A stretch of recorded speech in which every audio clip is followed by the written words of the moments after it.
alaikum wa rahmatullah. I'm very pleased to be here to speak to you all today. I hadn't expected to speak, but I was asked to, so I thought I would oblige.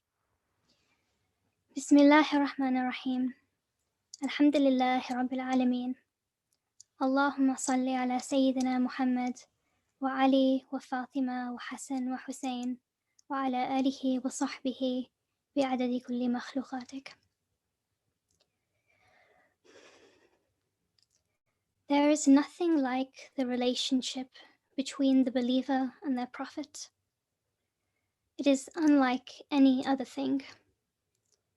We occupy many roles.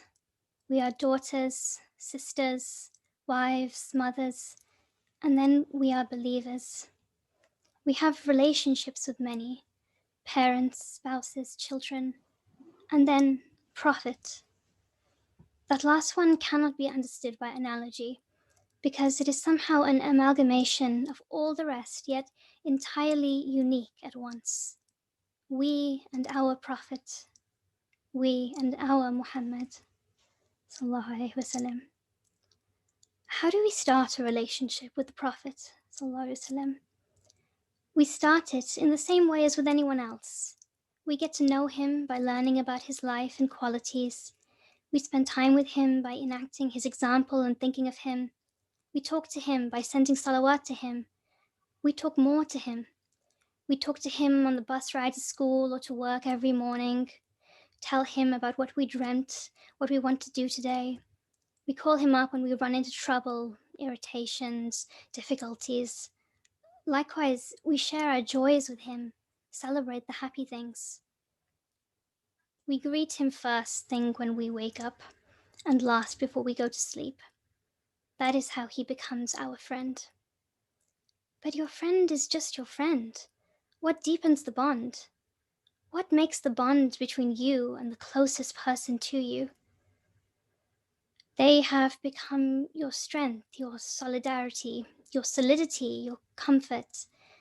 They are the first one you turn to, whatever mood, whatever state, whatever happens. What created that bond? What sealed that trust, the love of it?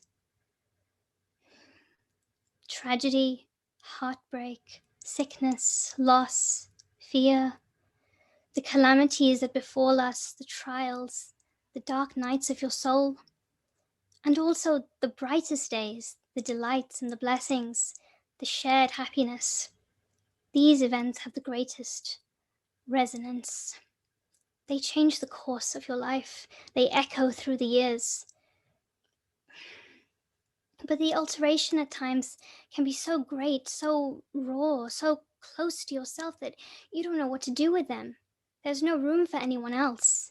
You can't depend on anyone else. You can't trust anyone else. Not essentially, not on that most fundamental level. When the final handhold weakens, when the lowest ground gives way, when the strongest trust is shaken and the constant cannot stay, then dependence will be broken and the soul's attachments thrown, when you realize reliance must be placed on God alone. In this moment, you find yourself standing on a precipice, no sanctuary behind you, and only the interminable drop of the chasm before you. This is your moment. Who do you turn to? The final handhold is no one else. Your last fortification is never the strength of another. It's you. You are the last person you trust. You are your last hope, your own strength, your own endurance. In this moment, will you rely on yourself? Or will you surrender? There's no safety catch. There's no stepping back. You are afraid. If you break and crumble now, completely disintegrate beyond the recall of your own hands, who will put you back together again? This would be the total dissolution of yourself. But this reluctance to surrender, this fear, this is what is holding you back. When you are no longer your own last defense, This is the leap of faith. This is reliance on faith alone. You jump. There is nothing below. No end you can discern, no landing. Just a free fall into perpetual nothingness. Except that it isn't. The moment your feet leave the ground, the very instant you touch the air, you are not falling. That air is even more solid than the ground you left. Its expanse reaches far out into the horizon, beyond the edge of the world, far into space and yet onwards and ever on. It's a wonder that you ever thought you stood aground before. That craterous rock you left behind seems like to a quagmire, to quicksand. There was never solidity or stability or even safety there. This place, this reliance on what you now clearly recognize as being Allah and His Messenger, sallallahu alaihi wasallam. In this place, you are not falling. You're not even flying. Those two things, they're now indistinct. Everything is open wide, free for you to roam in your ruminations and your contemplations on your Prophet, free to dwell in his comfort and his rest, free to learn, free to love, a love that is without hindrance, without threat, without fear, a love that does not diminish you, does not take away from you, but makes you whole in a way that you have never been before. When you step back again, back down to earth, because of course you must. Everything, everyone is back there. When you step back, you're not bereft of the haven you've found. You take with you the memory of it, the feeling of it, the knowledge of what lies beyond the edge. You know. Now He is the air and the sky and the earth. His love is infused in everything you perceive. He is with you wherever you are. Wherever you turn, there He is. Even when I close my eyes, it's only you I see. No matter where I look, there you are looking at me. Now you know Him truly. You spend time with Him. You talk to Him. You talk more to Him. You see your relationship with Him in your relationships with everyone else, yet nothing can compare. In everything I see your face, yet nothing can compare. The moon seems bright, but next to you, it seems no longer fair. Everything else, they are but shadows on the wall. With Him, there is color, form, matter, depth. What you receive from Him, you pour into everyone else. And the more you give from Him, the more you receive. Endless outpourings of love. The world with Him is a wonderful place. In its every mood, its every state, its happiness and its pain. With Him, you can have everything. There is nothing like the relationship between the believer and their prophet. This relationship with Him, it has every dimension. It is simple and easy and comfortable, yet it is also an experience that is unimaginably beautiful and ethereal. If you have it, then you know it, and you know that it has countless elevations. Every new experience erases everything that came before, greater and greater, until you understand that there is no end to this love. There is no peak, there is no trough. There is different, there is new, there is changing, shades and shades of change, of exquisite beauty and awe-striking majesty. Countless elevations. But there is no end. This is a sea that flows and flows into the bounty of Allah's infinity. And if you don't have it, well, don't you want it? Well, you're here after all. Do you know, there was a friend of God, Shah Kalimullah Jahanabadi, radiallahu anhu.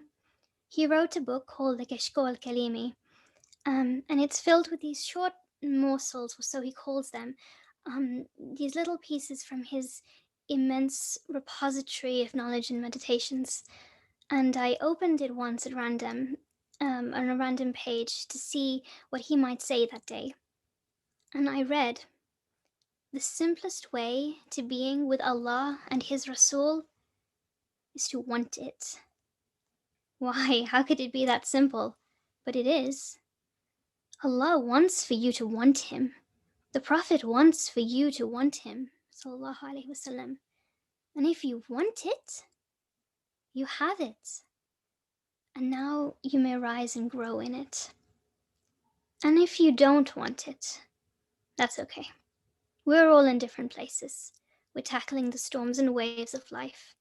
Sometimes we think we don't want something. Sometimes we don't know what we want at all. But let me tell you this about yourself. You're just skimming the surface of who you are. There are entire parts to you that you have no idea about. You're the ocean, and all you know is that there is an ocean, unfathomably deep. You don't know what lies in the depth, because your head is above the water. All you see is what bobs up to the surface, already fragmenting in the foam. We are creations of astounding complexity, but at our center is something simple, ineffable, pure. The breath of sacred, immortal life. وَنَفَخْتُ فِيهِ مِنْ رُوحِي. That is our core. That is what we are. Muhammad, Prophet, every peace and blessing upon him, is the purest distillation of the names, the attributes, the acts of Creator in creation. Whatever we are, whoever we think we are, that part of us buried so deep is inextricably bound to its like, to Him. Sallallahu Alaihi Wasallam.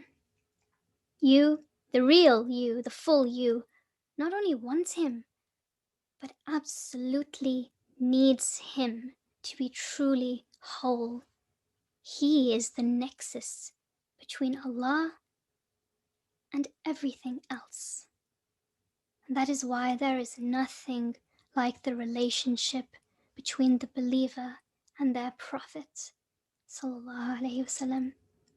There is no created being to whom you could possibly be closer, to whose love you could so totally respond.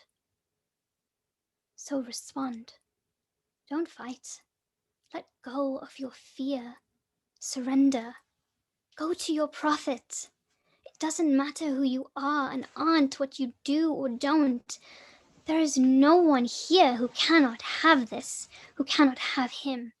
Or else you wouldn't be alive. You wouldn't be you. He, sallallahu alaihi wasallam, is what makes you, you. Start the relationship with Him as you would any other. Don't be scared that it isn't reciprocated. It is. Don't think your call is going to voicemail. It isn't. Open your heart to Him. He will fill you with Himself. There is nothing like the relationship between you and your Prophet. Sallallahu Alaihi Wasallam. Allahumma salli ala Sayyidina Muhammad wa Ali wa Fatima wa Hassan wa Hussein wa ala alihi wa sahbihi bi'adadi kulli makhluqatik. Assalamu alaikum wa rahmatullahi wa barakatuh.